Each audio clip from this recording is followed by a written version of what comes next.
தன் மீது பாலியல் புகார் அளித்த பெண் மைனராக இருக்கும் போதே அவரை பாலியல் வன்கொடுமை செய்ததாக ஜானி மாஸ்டர் போலீசாரிடம் ஒப்புக்கொண்டதாக தகவல் வெளியாகியுள்ளது.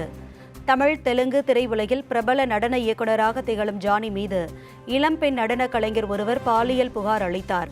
தனக்கு 16 வயதாக இருக்கும்போது பாலியல் வன்கொடுமை செய்ததாக குற்றம் சாட்டிய அந்த பெண் அதற்கான 40 பக்க ஆவணங்களை தெலுங்கானா மகளிர் ஆணையத்தில் சமர்ப்பித்தார்.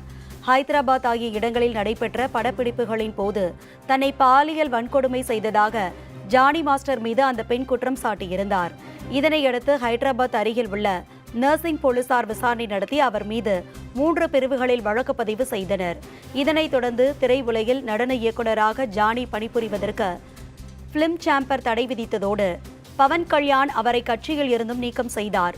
இந்த நிலையில் தலைமறைவாக இருந்த ஜானி மாஸ்டரை கோவாவில் தெலுங்கானா போலீசார் கைது செய்தனர். இந்த நிலையில் புகார் கொடுத்த பெண் மைனராக இருக்கும் போதிருந்தே அவரை பாலியல் வன்கொடுமை செய்ததாக ஜானி மாஸ்டர் போலீசாரிடம் ஒப்புக்கொண்டதாக தகவல் வெளியாகியுள்ளது.